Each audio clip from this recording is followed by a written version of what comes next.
Hi పిల్లలు, మనం మహాభారతంలోని విదురుడి గురించి విందామా? దానికన్నా ముందుగా మనం కొన్ని ముఖ్యమైన విషయాల గురించి తెలుసుకుందాం. మహాభారతం అనేది ఒక ఇతిహాసం, అంటే ఇది జరిగినది, కల్పిత కథ కాదు. తరువాత మహాభారతం మనకి ఏం చెప్తుంది? ధర్మం గురించి చెప్తుంది. మహాభారతాన్ని సంస్కృతంలో వేదవ్యాస మహర్షి రచించారు. ఆ వ్యాస మహర్షి మనకు మహాభారతంలో అక్కడక్కడ కనిపిస్తూ ఉంటారు కూడా. అయితే సంస్కృతంలో రాసిన మహాభారతాన్ని తెలుగులోకి ఎవరు అనువదించారు? నన్నయ్య, తిక్కన సోమయాజి, ఎర్రాప్రగడ. చాళుక్య వంశానికి చెందినటువంటి రాజరాజ నరేంద్రుడి కోరిక మేరకు నన్నయ్య మహాభారతాన్ని ఆంధ్రీకరించడం ప్రారంభించారు. మనకు వేదాలు 4: ఋగ్వేదం, యజుర్వేదం, సామవేదం, అథర్వణ వేదం. పంచమ వేదంగా మహాభారతాన్ని మనం చెప్పుకుంటాం. ఇప్పుడు మనం విదురుడి జన్మ వృత్తాంతం గురించి విందామా? పూర్వము మాండవ్యుడనే మహాతపస్శాలి అయిన ఋషి ఉండేవారు. ఆయన మహాధర్మజ్ఞుడు, ప్రభావశాలి అయిన మహామునీశ్వరుడు. ఆయన తన చేతులను పైకెత్తి తపస్సులో లీనమై ఉన్నారు. ఒక రోజున కొంతమంది బందిపోటు దొంగలు ధనాన్ని దొంగలించి మాండవ్య ఋషి ఆశ్రమం మీదుగా వెళ్ళారు. ఆ సమయంలో రాజభటులు ఆ దొంగలని వెంబడించారు. అప్పుడు ఆ బందిపోటు దొంగలు ఋషి ఆశ్రమం వద్దనే ధనాన్ని పాతిపెట్టి వెళ్ళిపోయారు. రాజభటులు వచ్చి మాండవ్య మునిని, ఓ మునీశ్వరా, ఆ బందిపోటు దొంగలు ఎటు వెళ్ళారు అని ప్రశ్నించారు. కానీ తన మౌనవ్రతం కారణంగా ఆ ముని ఏ విధమైన సమాధానం చెప్పలేదు. రాజభటులు ఆశ్రమ సమీపంలోనే వెతికి దొంగల్ని పట్టుకున్నారు. ధనం కూడా అక్కడే లభించింది. ఈయన తపస్వి కాదు, బందిపోటు దొంగే అయి ఉంటాడు. అందుకనే తెలిసి కూడా మనం అడిగినా జవాబు చెప్పలేదు అని ఆ మునిపై వారికి సందేహం కలిగింది. అందువల్ల ఇతనిని కూడా బంధించి తీసుకుని పోదాం అని అనుకున్నారు. వారు మాండవ్యుణ్ణి బంధించి బందిపోటు దొంగలతో పాటుగానే ఆయన్ను కూడా రాజుగారి సమక్షంలో ప్రవేశపెట్టారు. అక్కడ కూడా ఆయన జవాబు చెప్పకపోవడంతో రాజుగారు ఆయన్ను బందిపోటుగానే భావించి బందిపోటులతో పాటు ఉరిశిక్ష విధించారు. మాండవ్య ఋషిని రాతిశూలం ఎక్కించిన ఉరికంబం ఆయన శరీరాన్ని ఛేదించలేకపోయింది. ఆయన చాలా రోజులు ఉరికంబంపైనే కూర్చుని తపస్సు చేస్తూ ఉండిపోయారు. ఈ విషయం ఇతర ఋషులకు తెలియగానే వారంతా పక్షుల రూపంలో మాండవ్య మహర్షి దగ్గరకు వచ్చారు.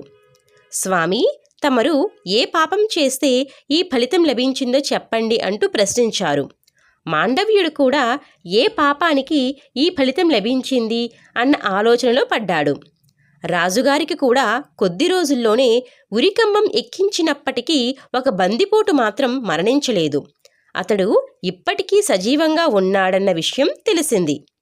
ఆయన ఋషే అయి ఉంటారు అని రాజుగారికి అర్థమయ్యింది. వెంటనే రాజు ఆయనను పరిపరి విధాల ప్రార్థించి రాతిశూలం నుండి కిందికి దింపించారు. అయితే ఉరికంబానికి సంబంధించిన ఇరుసు తుది చీల మాత్రం ఆయన శరీరంలో గుచ్చుకుని అలాగే ఉండిపోయింది. అది ఊడి రాలేదు. అందుచేతనే ఆయనకు అనిమాండవ్యుడనే పేరు వచ్చింది. మాండవ్య మహర్షి ఒక రోజున యమధర్మరాజు సభలో కూర్చుని ఉండగా ఆయన యమధర్మరాజుతో, ధర్మరాజా, నేను ఏ పాపం చేశాను? ఏ పాప ఫలితంగా ఉరికంబం ఎక్కవలసిన పరిస్థితి వచ్చింది? దీనికి నీవు సరియైన సమాధానం చెప్పని పక్షంలో నీవు చేసుకున్న ఈ కర్మను అనుభవించవలసి ఉంటుంది అని అన్నారు. అప్పుడు యమధర్మరాజు మాండవ్య మహర్షితో ఈ విధంగా చెప్పారు. ఓ మహర్షి, మీరు బాల్యంలో ఒక వాడియగు చువ్వతో కొన్ని మిడతలని ఛేదించి ఎగరేశారు. ఆ పాప ఫలితంగా మీరు ఉరికంబం ఎక్కవలసి వచ్చింది అని అన్నారు. అప్పుడు మాండవ్య మహర్షి, యమధర్మరాజా, నేను ఆ సమయంలో పసి బాలుడను కదా, పాపపుణ్యాలకు సంబంధించిన కొద్దిపాటి జ్ఞానం కూడా నాకు లేదు కదా, అంతటి చిన్న పాపానికి ఇంత పెద్ద దండన విధించి బ్రాహ్మణుణ్ణి ఉరికంబం ఎక్కించడమా? ఇది ఎంతమాత్రం ఉచితం కాదు. ఇందుమూలంగా నేను నిన్ను శపిస్తున్నాను.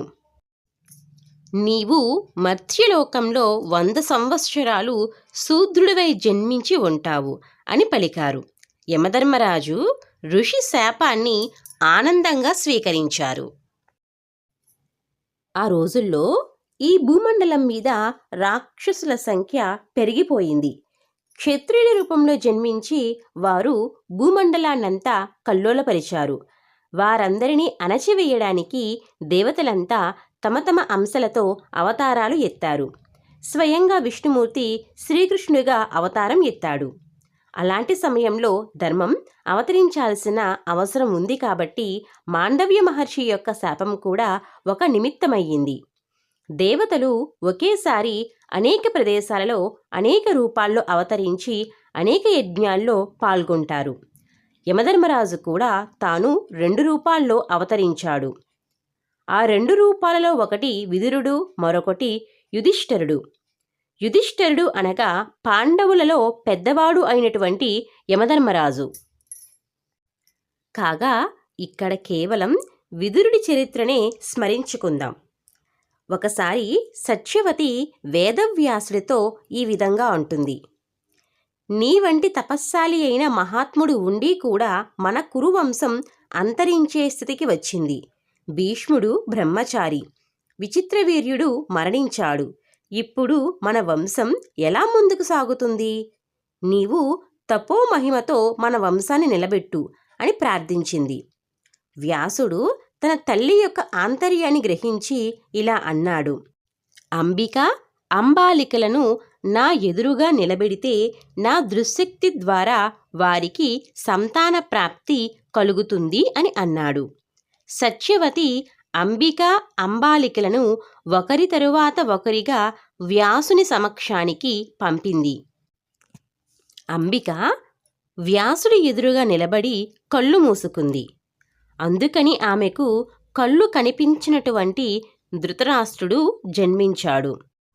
అంబాలిక వ్యాసుడి ఎదురుగా నిలబడి భయపడి తెలతెలపోయింది. అందుకని ఆమెకు పాండువర్ణంతో ఉన్నటువంటి పాండురాజు జన్మించాడు. సత్యవతి ఇంతటితో సంతృప్తి పడలేదు. ఆమె మళ్ళీ అంబికను పిలిచి ఒక సర్వగుణ సంపన్నుడైన పుత్రుణ్ణి కనమని కోరింది. అంబిక ఆమె సమక్షంలో అలాగే అన్నది. కానీ ఆమెకు మళ్ళీ వ్యాసుడి సమక్షానికి వెళ్ళే ధైర్యం లేదు. అప్పుడు ఆమె తన దాసిని వ్యాసుని వద్దకు పంపింది. ఆ దాసి సంకోచరహితంగా వ్యాస సమక్షానికి వెళ్ళింది. అప్పుడు వ్యాసుడు ఆ దాసితో ఈ విధంగా చెప్పాడు, నీకు మహాధర్మ తేజస్సంపన్నుడైన పుత్రుడు జన్మిస్తాడు అని పలికాడు. యమధర్మరాజు ఈ దాసికి విదురుడిగా జన్మించాడు. పిల్లలు, మన ఛానల్ని లైక్ చేసి, షేర్ చేసి, సబ్స్క్రైబ్ చేసుకోవడం మర్చిపోకండి సుమా.